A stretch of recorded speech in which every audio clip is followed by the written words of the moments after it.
So good morning everyone. Today we'll discuss second derivative test of maxima and minima. तो देखिए,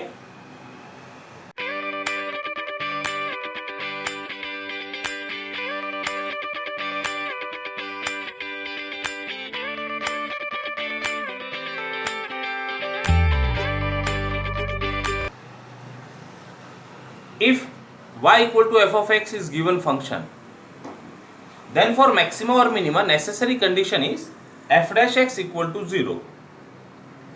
अब इसको solve करने पर we will get stationary points. Suppose x equal to c is one stationary point. अब ये c पर we find second derivative. If second derivative at c is less than 0, then function has maxima at x equal to c. And if second derivative at c is positive greater than 0, then we'll get function has minima at x equal to c. So this is second derivative test. Now depending on this test, we will solve some problems.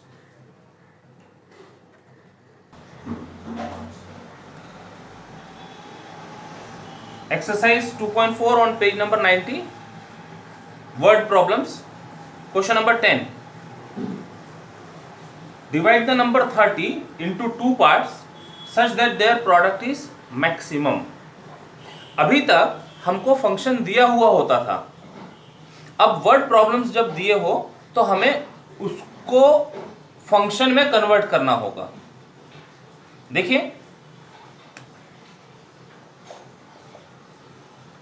तो दो number में convert करना है 30 को. तो suppose one number x लें. Let one number be x, then second number will be, then second number will be 30 चाहिए तो x ले लिए तो वो हो गया 30 माइनस x. दोनों का एडिशन 30 हो गया. Divide the number 30 into two parts. तो ये दो पार्ट हो गए, एक x और एक 30 माइनस x. अब किस तरह से डिवाइड करना है? प्रोडक्ट इज मैक्सिमम, तो we consider function with this language. Let y equal to f of x is equal to product x into 30 minus x. इसको दे देते नंबर 1. अब ये जो प्रोडक्ट है इसकी नेचर चेक करनी है कि ये मैक्सिमा है या मिनिमा है. सिंप्लाई y डैश और f dash x equal to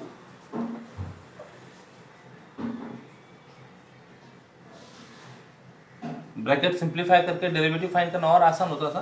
चलो ऐसे कर देते भी.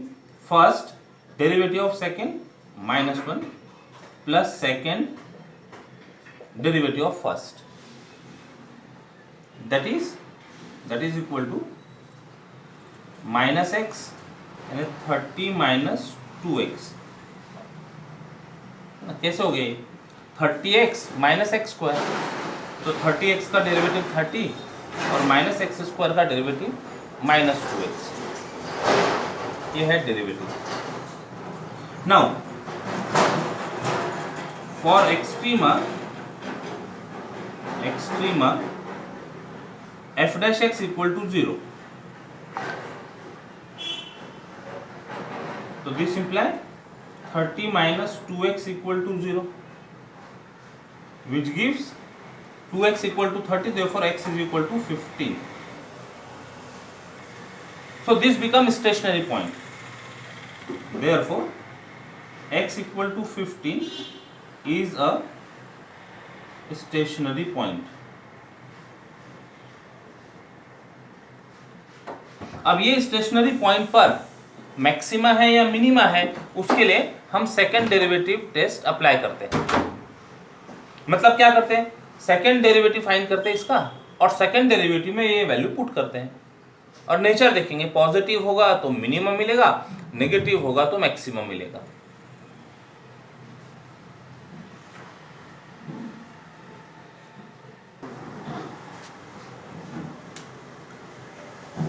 To imply F double dash X, इसका डेरिवेटिव फाइंड कर लो।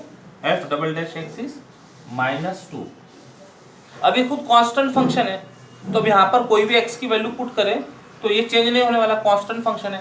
पुट कर दो, therefore F double dash x की value 15, it will remain same -2 which is less than 0। तो जब सेकेंड डेरिवेटिव स्टेशनरी पॉइंट पर लेस देन 0 हो तो फंक्शन हैज मैक्सिमम। तो therefore by second derivative test, by second derivative test, f of x has maxima at x equal to 15। तो ये confirm हो गया कि फंक्शन हैज मैक्सिमा। कब? when x is equal to 15। तो x 15 यानी एक नंबर 15 मिल गया, तो second number will be 30 minus 15। Therefore first number is equal to 15, second number is equal to 30 minus 15 which is again 15। Answer such that their product is maximum, such that their product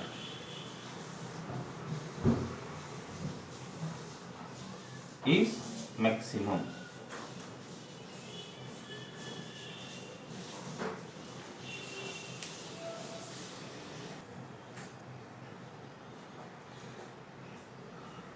36 meter wire is bent in the form of a rectangle. We have to find dimension if area of rectangle is maximum। तो length को L suppose किया, breadth को B suppose किया। According to problem condition हो गई perimeter is 36 metre, 2 times L plus B is 36। तो यहीं से L plus B मिल गया 18, जरूरत पड़ेगी इसके आगे। And area A equal to length into breadth. अब हमारे लिए अभी फिलहाल L और B ये दोनों अननोन हैं, तो एरिया 2 अननोन में दिख रहा है L और B, तो ये 2 अननोन में तो काम नहीं हो सकेगा। तो ये 2 अननोन में से किसी एक को दूसरे में कन्वर्ट कर दो, और उसके लिए ये कंडीशन दी हुई होती है। तो किसी को भी L को या तो B के टर्म में या B को L के टर्म में। चलिए this is L into B को लिख लेते 18 माइनस L यूजिंग 1। तो therefore A equal to 18L minus L square. अब हमको एरिया सिंगल वेरिएबल L पर डिपेंड होते दिख रहा है। Differentiating with respect to L, variable अब L है, ठीक है।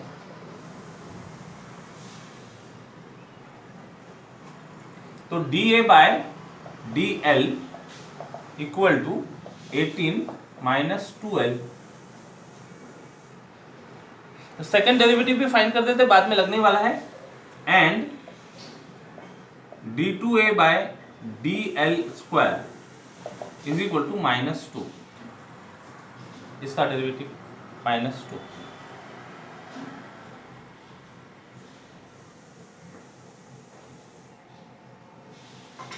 ओके, नाउ फॉर मैक्सिमा और मिनिमा, फॉर मैक्सिमा और मिनिमा फर्स्ट डेरिवेटिव इज 0, तो यहां लिखेंगे dA by dL equal to 0, means this is 0, imply 18 minus 2L equal to 0. So it gives L equal to 9.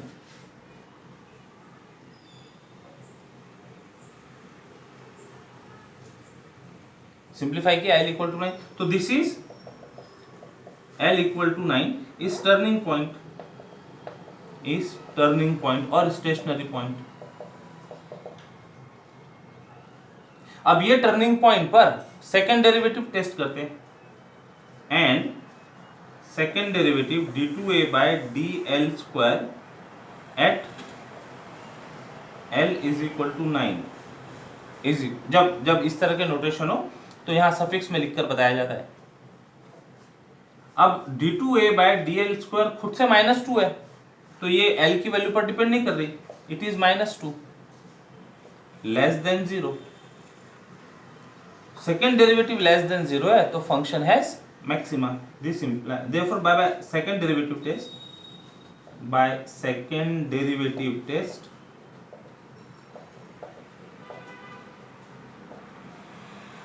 A is maximum when L is 9. अब L 9 मिल गया है तो B find किया जा सकता है. Therefore breadth L is 9, that is length is 9, length equal to 9 meter. Therefore breadth B equal to 9 meter. 18 minus L is 9 meter.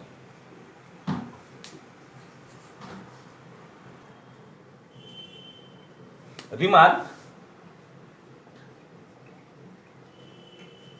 ये तो डायमेंशन हो गए, लेंथ और ब्रेड्थ हो गई. मैक्सिमम एरिया विल बी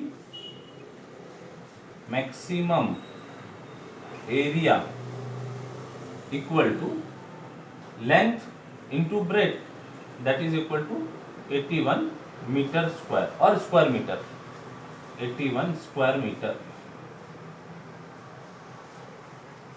मतलब मैक्सिमम वैल्यू फाइंड करने वाली बात हो गई है. इसी के कंटिन्यूशन में नेक्स्ट प्रॉब्लम देखिए.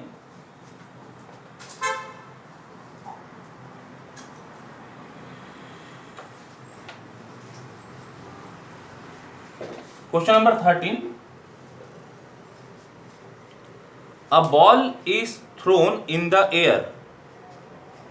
Its height at any time t is given by h equal to 3 plus 14t minus 5t square. Find the maximum height it can reach. यानी हाइट को हमको मैक्सिमाइज या मिनिमाइज के लिए डिस्कस करना है. तो h दिया ही हुआ है, हाइट का फंक्शन बोलकर h दिया हुआ है नंबर 1. और t is the parameter independent. Time पर ये हाइट डिपेंड कर रही है तो height depends on time. Differentiating with respect to t. तो dh by dt equal to 3 का डेरिवेटिव 0, 14t का डेरिवेटिव 14 माइनस 10t. एंड दूसरा डेरिवेटिव भी फाइंड करते हैं. d2h by dt square is minus 10. Number 3. For maxima और minima dh by dt equal to 0. First derivative is 0. So this imply रखो 14 minus 10t equal to 0 by 2. Simplify करते हैं इसको तो 10t is equal to 14, therefore t is equal to 10 by 14 or 14 by 10. 14 by 10 that is equal to 7 by 5. 2 से divide हो गया. इसका मतलब ये हो गया critical point, stationary point, turning point. This is therefore t equal to 7 by 5. is stationary point. Stationary point. अब इस पॉइंट पर सेकेंड डेरिवेटिव चेक करो. Now d2h by dt square at t equal to 7/5. रखो 7/5 second derivative के result में. वहां है ही नहीं, t है ही नहीं. It is -10 itself only by 3 which is less than 0. Therefore by second derivative test height h is less than 0 है ना, तो maxima is maxima when t is equal to 7/5. कोई यूनिट मेंशन नहीं की उसने, रहने देते हैं. तो ये तो बोला h is maxima when t is 7/5. उसका क्वेश्चन था find the maximum height it can reach. Maximum height it can reach मतलब find maximum value of the function. तो मैक्सिमम वैल्यू कैसे मिलेगी? क्रिटिकल पॉइंट को फंक्शन में पुट कर दो एंड द मैक्सिमम हाइट, ये नेचर हुआ अभी t इक्वल टू मतलब जब 7/5 होगा t, तब height will be maximum. And what is maximum height? The maximum height is equal to, इसमें ये t की वैल्यू पुट कर दो 3 plus 14 into 7/5 minus 15 into 7/5 का स्क्वायर. इसको सिंप्लीफाई कीजिएगा, सिंप्लीफाई करके इसका आंसर लिखिएगा.